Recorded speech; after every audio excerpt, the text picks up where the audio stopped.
Hey, what's up, Triple P Nation? This week's episode is brought to you by Triple P Life Nutrition, helping you optimize your health and performance. Welcome. To the Age of Awakening.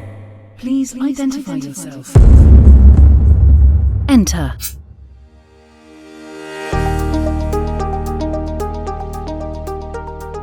I want to welcome you guys back to this week's episode of the Triple P Life podcast, where we explore the tools, tactics, and strategies to help achieve personal and business mastery.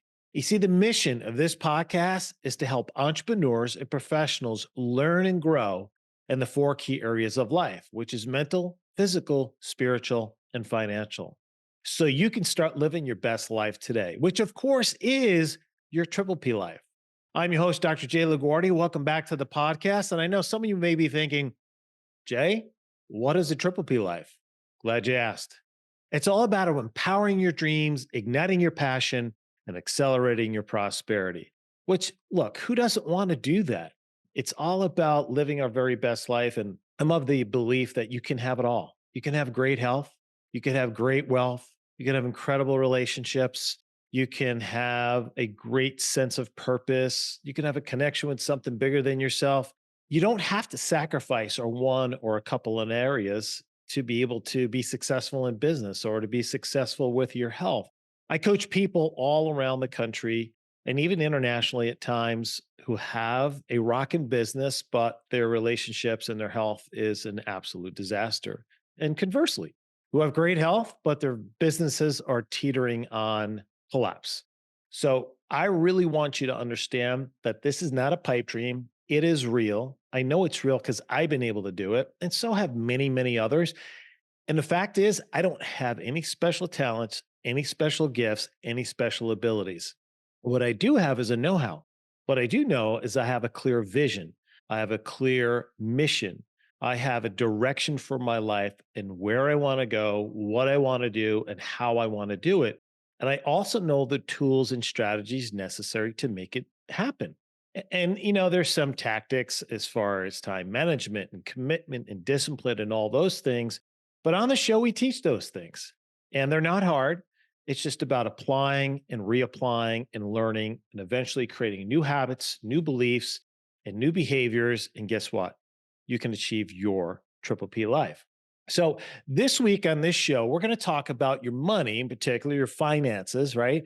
We're going to talk about interest, inflation, and how to protect your money, your family, and your future. Kind of big stuff. But before we get into our topic, we always do our weekly success snack episode. And the title of this one is The Backwards Approach to Making Money. Now, this backwards approach to making money just might be the breakthrough you need. If you want to increase your income or revenue, typically what do? We start thinking about ways how to make more money. Sounds rational, right? But what if instead of thinking about how to make more money, you took a different approach? And this is what I really want to share with you. You see, because most people place too much value on money, here's the thing about money. The greater and the harder you chase it, the more elusive it becomes. I know, been there, I've done that. So, in that reality, money is just a vehicle. The truth is, if I offered you $10 million, hell, if I offered you $100 million, but tomorrow would be your last day on earth, would you take it? Probably not. I don't know really anybody who would. If I gave you that same $100 million, but you had to spend the rest of your life in a hospital bed sick, would you do that? Nah, you'd probably pass on that as well too. Or what if I gave you $100 million, but you had to get divorced from your spouse and never see your kids again? Okay, maybe you'd get divorced, but the idea of not seeing your kids again, I'm just joking. Look, the reality is that you probably wouldn't take any of those because we value things like health, relationship, time, and things that give us purpose, give us meaning. So here's the cool thing. When you start pursuing the things that you value inherently, it gives you a sense of fulfillment. And that's what living a triple P life is about, being fulfilled. More money always comes when you experience personal fulfillment. So instead of looking for ways to make more money directly, right? Stop chasing What if you took the approach from the standpoint of seeking more fulfillment? And when you take this backwards approach, you almost always see an increase in your incomes. I did. You see, when I stopped pursuing money, chasing money, and I started thinking about value creation, which made me feel good because I had made other people feel good, I began to make more money than I ever could dream of. So, as I mentioned, most people get stuck chasing their tail, seeking more money, but never feeling fulfilled, no matter how much money they make. So, the quick lesson from this particular success snack is seek fulfillment first, and your money will come later. So, let's get into this week's topic. This week's content has really been inspired from my good friend Garrett Gutterson, who's a New York Times bestseller. He wrote Killing Sacred Cows. He wrote What Would the Rockefellers Do? And he is really one of my mentors when it comes to learning and expanding my concepts and mindset when it comes to money. I often say if you're going to live your triple P life, you have to constantly work to increase your financial IQ. Do something every day to expand your mindset because no one will take care of your money better than you, not your broker, not your financial advisor, certainly not your banker. So the more you can get a hold and understand some of these concepts, you're going to be well on your way to achieving financial freedom. That's what it's all about. So I want to give credit to Garrett here. I've worked with Garrett, just FYI. I've done a lot of the techniques that he's taught, and I continue to follow him. And I love the way he writes, and I love his position. He's really one of the preeminent experts in the world right now when it comes to finance and money. So he talked about this concept of interest and inflation. And I want to bring some of these points to you because it's very, very important. We need to first understand this concept of inflation, how it occurs, and why are interest rates rising, and the impact it's having on your spending ability, and why, right? Inflation is actually a tax, and particularly it's on a tax of the middle income and lower income groups. That's the seriousness of it. So he talks about repeating that central banks have made a mess, right? And they decide to clean it up and they make more money along the way. Central banks make more money in a few ways. So, primarily, what is known as seigniorage plus interest on a variety of assets they hold. So, what is that? So, seigniorage, this is the profit made by a central bank from issuing currency. You see, it's the difference between the actual value of money and the cost to produce it. So, for an example, if it costs 10 cents to print a $20 bill, the seigniorage of that profit would be $19.90. Would you like to have that return on investment? Now, interest on assets. Central banks also earn money on their portfolio of financial assets, and these assets could include government bonds and foreign currencies. When a central bank purchases a government bond, for example, it earns interest over the life of that bond. And the higher the interest rate of that bond, right, the more the central bank will benefit. Lending to commercial banks. Central banks can also make money when they lend commercial banks in times of need. The interest charge on these loans is a source of revenue. Now, guys, even though the Federal Reserve has a government appointed chairman, I want you to be really clear here. This is a private business. And the Federal Reserve is not federal and it has no reserves. That's right. Our government does not own the money supply. Did you know that? I didn't until, maybe 10 or 15 years ago. It's actually owned by the central bank, the Federal Reserve. The Federal Reserve justifies printing money. Well, they call it printing, even when it's not. You see, this is money that is flooded into the economy with a very low interest rate initially. There was so much money given out in 2020, 21, 22, right during the pandemic, that it was often referred to as quote unquote free money. See, semantics matter. It doesn't require actual printing of money when the Federal Reserve issues government treasuries. Money created out of thin air, or more accurately, the stroke of a keyboard. Wow. Click, right? There's $1 trillion into the economy. This money is neither correlated nor attached to the value of its creation. Yet this money was justified in order to supposedly create stability for banks, infrastructure for corporations, spending for governments, and payouts to citizens during the lockdowns. Remember your government checks during the lockouts? And how exactly are these dollars repaid? Tax revenue? Yeah, good luck with that. You see, when we have a deficit, it means we don't have enough cash to balance the budget from year to year. We talk about government deficits. That means there isn't enough tax revenue to pay the interest and the current spending. And when the government needs to finance its deficit, it can issue treasury bonds to a variety of entities, including you, right? Me, corporations, and foreign governments. Now, when these entities purchase a bond, they're effectively lending money to the government. Not ideal, but it's fair. However, as just mentioned, the Federal Reserve also has the ability to purchase these treasury bonds. Now, when the Fed buys these bonds, it essentially creates money out of thin air. Poof. This is often referred to as quote unquote, again, printing money, although actually no physical money was printed at all. What the? Jay, what are you talking about? Okay. The Fed creates this money electronically by increasing the balance in the seller's reserve account. This process is a part of what is known as open market operations, which is one of the tools the Federal Reserve uses to implement monetary policy, and that screws us and our money. You see, during times of economic stress, the Fed justifies the purchase of more bonds in order to inject more liquidity into our economy.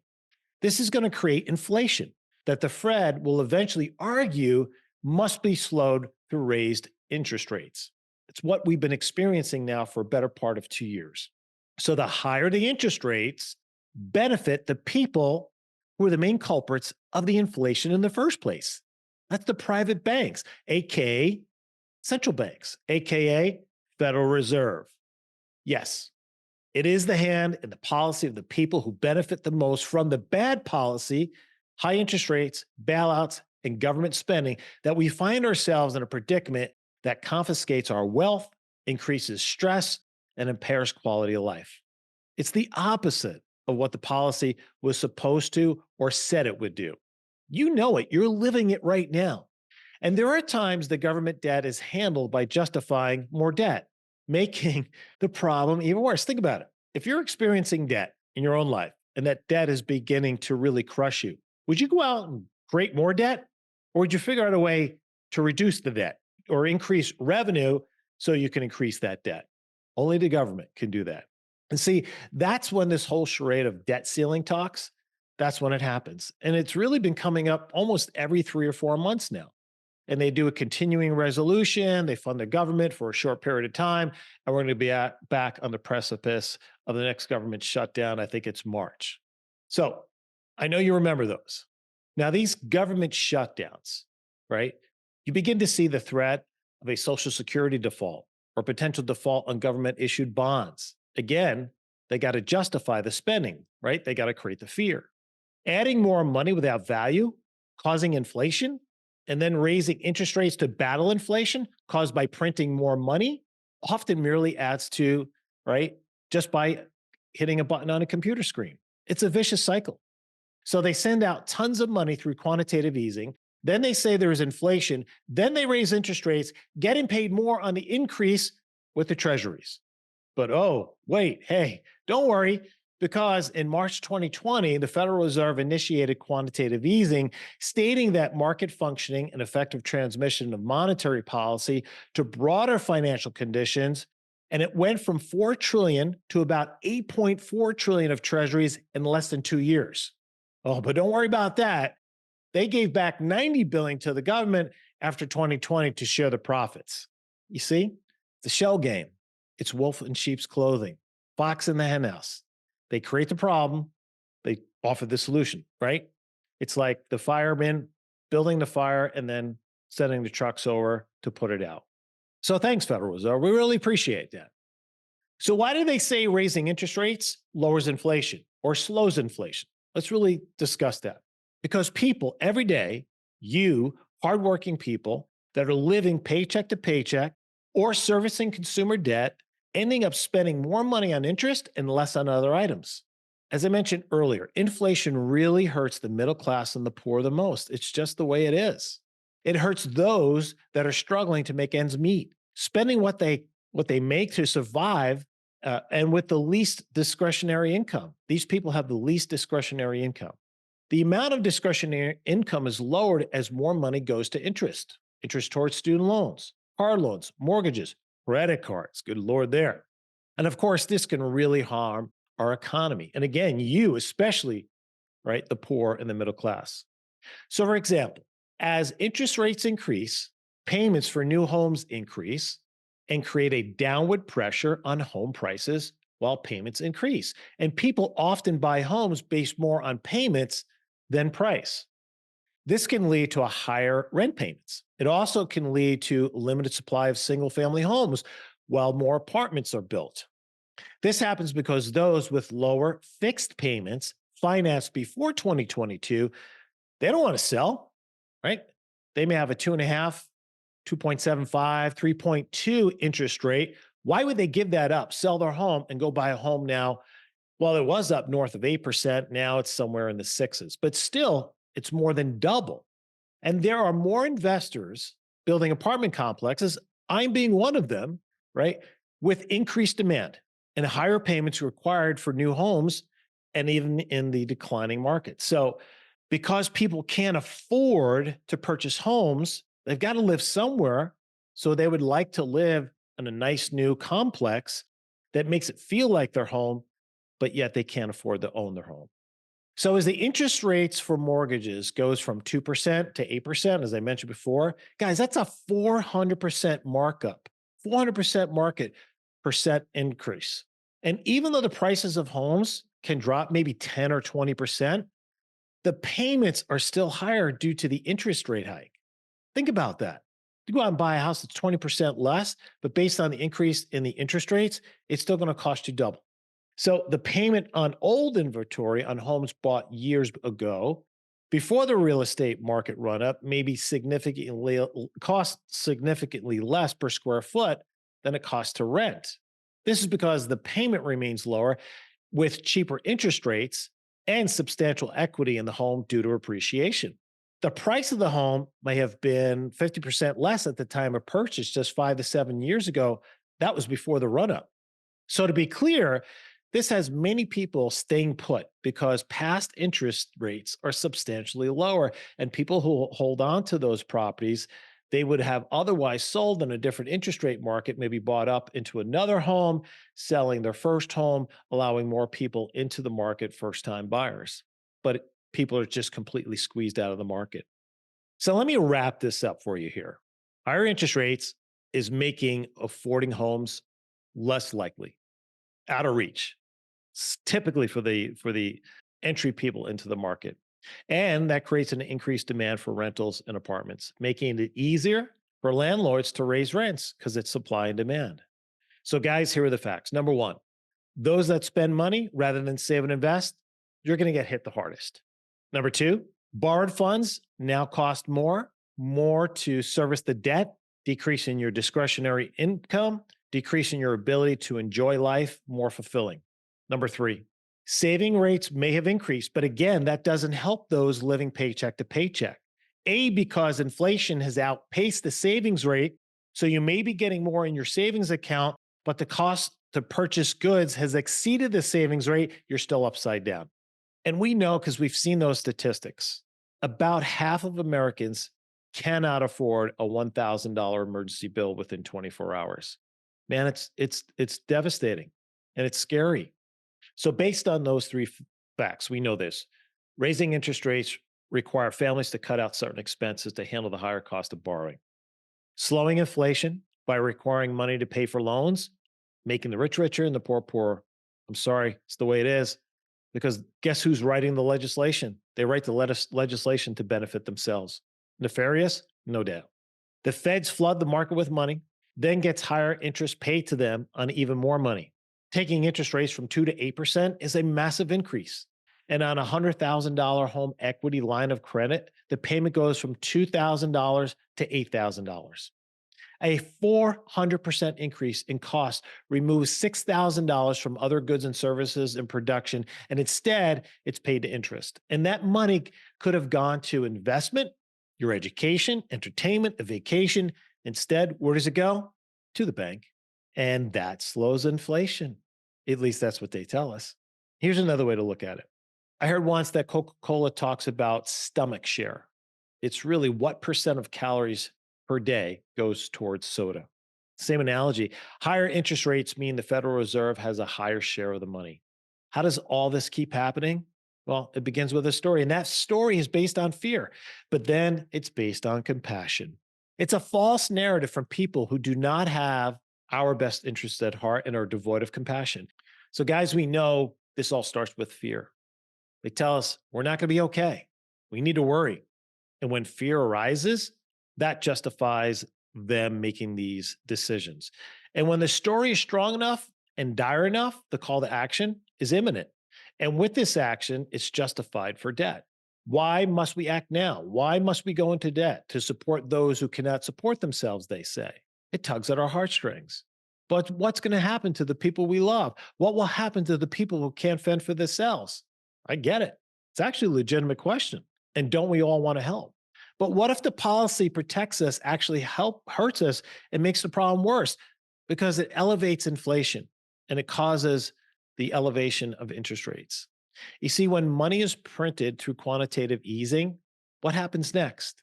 Again, ask, where does that money actually come from? Thin air? Digital balance sheets? Maybe this is why people are concerned and they're losing trust with our institutions and our leaders, and they're asking these questions. In particular, is the game rigged? Are the backroom deals, the cronyism, the systemic corruption, the political favor, the short sightedness destroying the value of our money? Yeah, the answer is yes. Could it be in trusting and hoping the government will take care of it, take care of us, yet they might have been bought or incapable, incompetent, or worse, impotent? You see, for now, it's clear that misinformation, misdirection, justification, fear, and ignorance are the key to demolishing of the middle class and devaluing our money. So, what's the solution? We got to create economic dependence. So, there's hope here. I know when I speak of this, sometimes it could be heavy and we feel like give up. There's nothing I can do. And it's not true. It's not true at all. In fact, this is where the empowerment comes, right? We talk about empowering dreams, right? Accelerating your prosperity. And that happens by investing in yourself to increase your own value and your skill sets. The other thing is stick to fixed rates rather than variable rates. Build up your liquidity to capitalize on opportunities. I talk about the triangle of wealth. At the top point here, we have earnings. Lower left-hand corner, we have savings. Lower right-hand corner, we have investing, asset protection, or excuse me, asset purchase. So if we can increase the revolution of earnings, increase our earning potential, how do we do that? We increase our financial IQ, we increase the value we provide, and we increase our skill sets. Because the more we know, the more we can do, the more valuable we come to others, especially if we're an employee. If we're an entrepreneur, the more value we create, the more people want to do business with us, the more they tell other people, the more money they're willing to spend in your business. Increase your earning potential, drive a greater percentage to the saving side of it, so then you can drive more to the investment side. And that's for the purchase of appreciating assets and revenue producing assets. Basically, become your own bank. It's really what it comes down to. We want to plug the financial leak so you can be more efficient, so you can keep more of what you earn. And that's by having good tax strategies, right? Saving on interest, non-performing investments, fees, and duplicate coverages with insurances. So we want to look at a very comprehensive picture of what we got, what we don't get, what we don't have. Are we adequately protected? We want to build your relationship with capital. I do a mastermind called the Money Mindset Mastermind. And what I've come to realize throughout the years, particularly with the entrepreneurs that I work with, those who struggle have a poor relationship with money. They have a scarcity mindset with money that literally drives money away from them. And these are from beliefs that they were exposed to, that got downloaded into their subconscious mind, that got hardwired into their brain. And these beliefs is what they take forward with them into their adulthood. And the net effect is those beliefs show up in their business. And even though they may have a great product, even though they may have a great service, it's their money mindset that holds them back from really growing and scaling their business and then creating the kind of wealth they could if they were to overcome that. And that's what I teach. I love teaching that. Along with these financial strategies and providing the basic tools and strategies necessary to create wealth. And wealth, guys, to me is nothing more than a vehicle to be able to do what you want, when you want, whenever you want, or with whomever you want. You can call it financial freedom, financial wealth, whatever it might be. And it's a really great question to ask yourself. What is wealth to you? How would you define that? What does it look like? Again, if you can't conceptualize it, it doesn't exist. I also have a 3-day money mindset challenge, which is free. I give it to all my listeners on the podcast. We will put that link here in the description of the show so you can check it out. Go find out and identify what your money story is. More importantly, learn the tools how to shift and change that. It'll put you on your path. And if you really want to up-level it, reach out to me, Dr. J at Triple P Life, and learn how you can become a member of our Money Mindset Mastermind. So as I mentioned, build your relationship with money. Stay informed, not indoctrinated. What does that mean, Jay? Turn off the damn news. There's zero value in the news. These people do not have your best interests in mind. They want to manipulate you. They want to share with you a narrative based on their belief system that more likely than not do not align with your belief system. Read more books, listen to more great podcasts, and have intelligent conversation with smart people who are successful.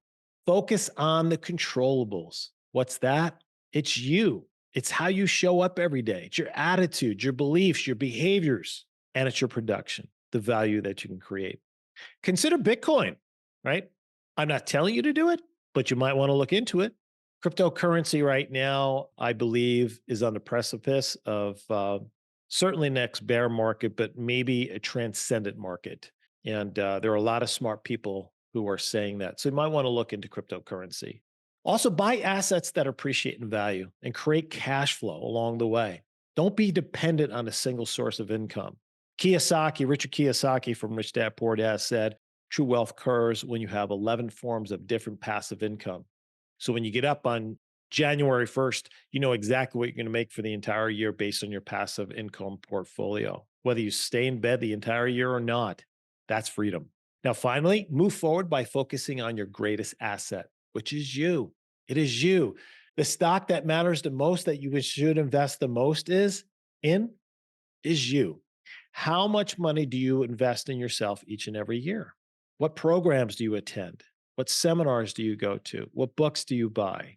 I had a young graduate recently reach out to me, and he was talking about, getting his degree, being able to start practicing, how excited he was. And I was excited for him. It's a great time. He said, I can't wait to get out and make money. And I said, that's great. I said, but you make money by creating value and building relationships and loving on people. That's where money comes. It's the old what goes around comes around. It's called the law of exchange. The more value you provide, the more recompensation comes to you. I said to him, I said, the fact that you graduated, your education in life begins today. It begins today. And every day you should invest a little bit of time in expanding your mindset, developing your mindset, building your financial IQ. And those that do succeed faster and have sustainable success. So are you taking care of yourself, protecting your mindset, doing the things daily basis to invite prosperity and to live abundantly? So that's my story today, guys. I love talking about this stuff. I got more stuff coming down the pipe here on it. You never know what you're going to get with me. I'm going to talk about finance. I may talk about business. I may talk about scaling your business. I may talk about marketing. I may talk about AI.